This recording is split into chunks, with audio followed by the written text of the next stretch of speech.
हे क्या हाल है। तो आज है डे नंबर 4 एंड फिर से स्वागत है आप सभी का एक और नए वीडियो में। तो हमारा क्वेश्चन था ये कुछ ऐसा, हमें एक लाइब्रेरी बनानी है जिसके अंदर नंबर ऑफ़ बुक्स आएगी और हमें वो बताएगा कि कौन सी बुक पढ़ी है उसमें। तो ऐसी लाइब्रेरी हमें मैनेजमेंट करनी है, वो सब बनाना है। तो मैंने इसके लिए एक थोड़ा बहुत ब्लूप्रिंट टाइप बनाया था कि क्या करना है क्या नहीं। ओके तो मैंने ये सोचा था कि मैं एक क्लास बनाऊंगा, उसके बाद उसमें शेल्फ्स डालूंगा और शेल्फ जैसे कि मेथड बन जाएगा, उसके अंदर मैं एट्रीब्यूट्स डालूंगा। तो फिर वो एट्रीब्यूट में मतलब बुक्स के नाम आ जाएंगे। तो अगर मैं प्रिंट एट्रीब्यूट करूंगा तो फिर वो बुक्स के नाम बता देगा मुझे। अब ये सारी चीज़ें मैंने बनाई और उसके बाद मुझे ऑब्वियसली कई सारी दिक्कत आई थी। तो ये मैंने बनाया था, बड़ा कॉम्प्लिकेटेड सा है, आई नो बहुत लंबा है एंड कॉम्प्लिकेटेड सा है। तुम कोडर हो तो तुम्हारा रोज दिमाग खराब होने ही वाला है, ये तुम लिख के ले लो। सबसे पहले तो क्लासेस होते हैं उसमें इंस्टेंस क्या होता है वो मेरे को डाउट आया था। तो फिर मेरे को पता चला कि अगर हम जैसे कि कोई भी यूजर डिफाइंड फंक्शन करते हैं तो उसमें जो हमारा कंस्ट्रक्टर होता है, कंस्ट्रक्टर में हम कोई भी वैल्यू असाइन करते हैं तो उसको इंस्टेंस कहते हैं। फिर अब गेटर्स एंड सेटर्स का इस्तेमाल करते हैं तो उसमें डॉट अंडरस्कोर करके हमें यूज़ करना पड़ता है उसको। तो डॉट अंडरस्कोर क्या है वो मेरे को नहीं पता था। तो फिर मैं गया ChatGPT पे पूछा डॉट अंडरस्कोर क्या होता है। तो उसमें मेरे को पता चला कि अगर हमको कोई वेरिएबल है उसको प्राइवेट रखना है तब हम लोग डॉट अंडरस्कोर का इस्तेमाल करते हैं। तो उससे वो प्रोटेक्टेड रहता है, प्राइवेट रहता है और उसको कोई एक्सेस नहीं कर सकता। इन शॉर्ट यही चीज़ होती है उसकी।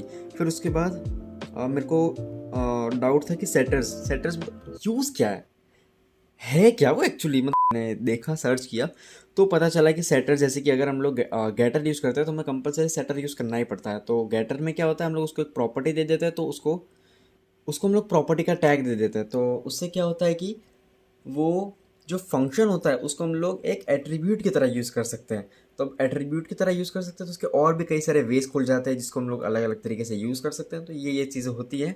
तो अब अगर हम लोग गेटर्स यूज़ करते हैं तो उसमें हम लोग उसको वैल्यू नहीं दे सकते हैं, मतलब अपने खुद की मर्ज़ी से। तो हमें उसके लिए सेटर यूज़ करने पड़ते हैं ताकि हम लोग उसको एक वैल्यू दे पाए, क्योंकि एक प्राइवेट वेरिएबल बन जाता है। प्राइवेट वेरिएबल बन जाता है यानी कि प्रोटेक्टेड रहता है। तो उसको तोड़ने के लिए कुछ यूज़ करना पड़ेगा, तो तब यूज़ आते हैं हमारे सेटर्स। अब दूसरा मेरे को डाउट था कि सेटर्स और गेटर यूज़ ना करें तो क्या, मेरे को यूज़ करना ही नहीं है, क्यों इतना मैं झंझट करूँ भाई, दिमाग ख़राब हो रहा है मेरा, ये सब करना ही नहीं है मेरे को, भाड़ में जाए। तो फिर मेरे को पता चला कि यूज़ करना पड़ता है क्योंकि प्रोटेक्टेड रहता है एंड कोई और एक्सेस नहीं कर सकता है, बस यही होता है। और ज़्यादा होगा तो मेरे को देखना पड़ेगा, मेरे को अभी इतना पता नहीं है ज़्यादा।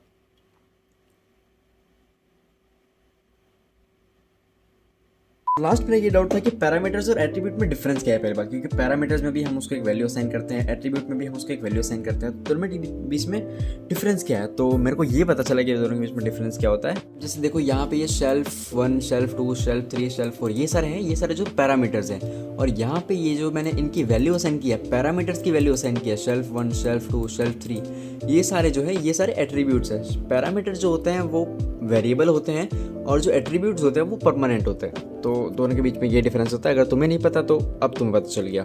तो बस यही होता है, ज़्यादा खास मैंने उसमें कुछ कोड वोड किया नहीं है। अभी मैं कर रहा हूँ, मेरे को थोड़ा टाइम लगेगा क्योंकि अभी मैं सीख रहा हूँ भाई। मेरे को ऐसी छोटी छोटी चीज़ों में ना दिन लग जाता है, पूरा दिमाग ख़राब हो जाता है। अभी वैसे भी कितने बजे हुए रात के, ये देखो भाई, दिख रहा है? अगर तुम्हें दिख रहा हो तो रात के 2:04 हो रखे हैं।